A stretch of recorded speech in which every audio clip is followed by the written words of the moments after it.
Pernahkah di antara kalian merasa bahwa dalam kondisi apapun yang selalu ada bersama kalian adalah diri kalian sendiri?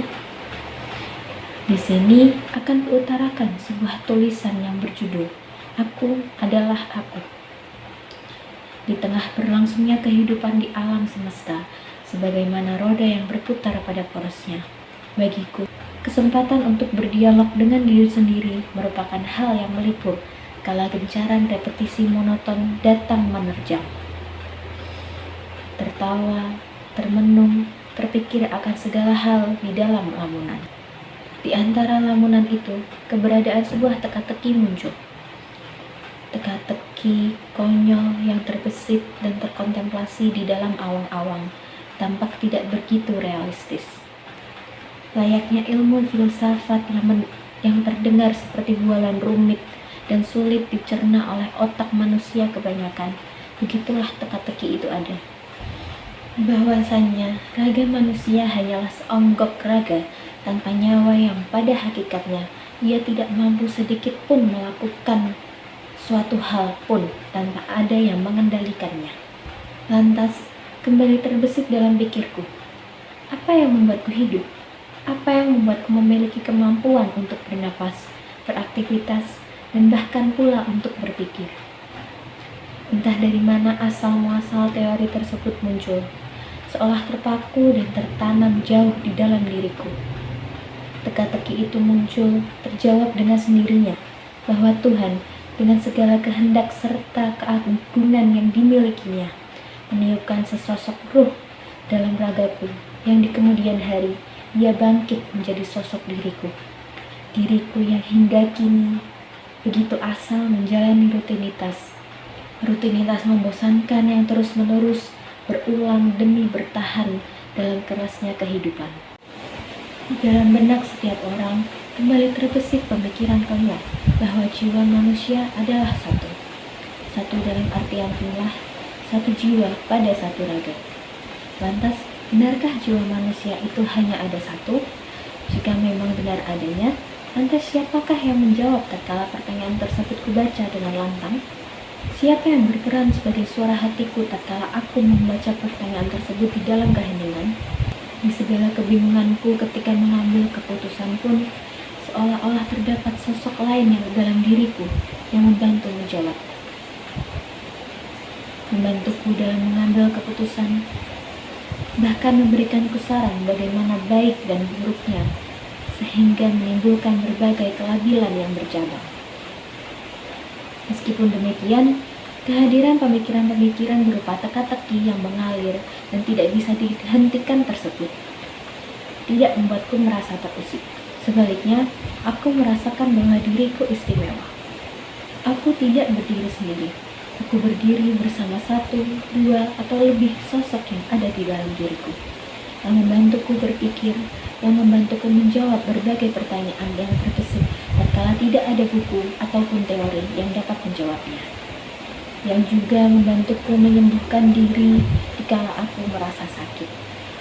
Inti yang berhasil dirumuskan berdasarkan pemikiran-pemikiran yang mengawali kemunculan teka-teki tersebut merupakan aktivitas pengolahan nalar manusia yang dikabulkan atas dasar pencarian makna serta arah kehidupan, tentang bagaimana segala hal yang termasuk di dalamnya berjalan dengan begitu baiknya, serta kemunculan lika-liku yang tak jarang pula mengiringi.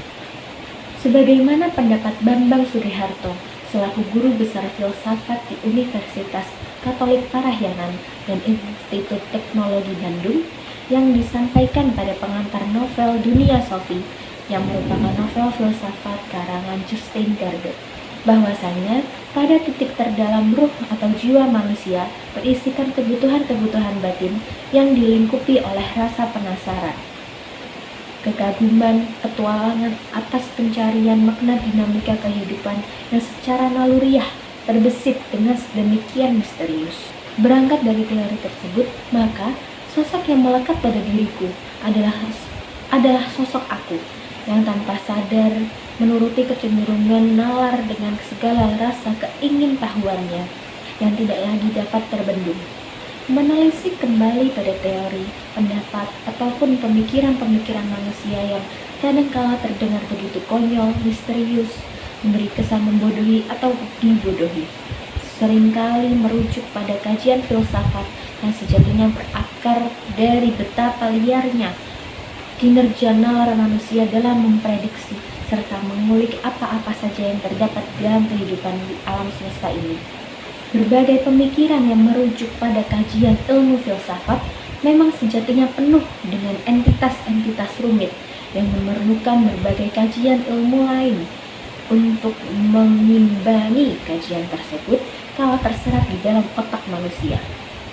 Dengan demikian, aku yang mencetuskan pemikiran dari teka-teki tentang siapakah yang berperan sebagai suara hatiku pada setiap momennya, mengapresiasi berbagai kajian yang dipaparkan oleh filosof-filosof terdahulu dalam ilmu filsafat yang dengan begitu menarik dan misteriusnya membahas tentang kehidupan di alam semesta melalui peristiwa-peristiwa baik yang terduga maupun yang tidak terduga.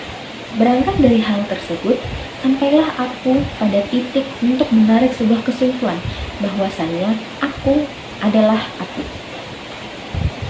Begitu banyak teori yang mendasari, baik teori yang bermula dari pemikiran otak manusia maupun teori dengan riset secara runtut dalam kajian ilmiah psikologi, filsafat, dan berbagai kajian ilmu lainnya.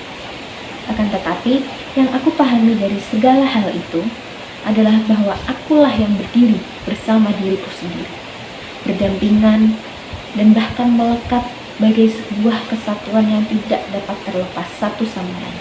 Sebuah kesatuan yang melekat meski halang rintang menerpa. Aku yang mengerti aku.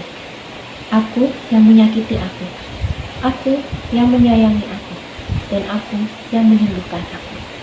Sekian dari pemaparan sebuah karya yang ditulis mengenai aku dan diriku.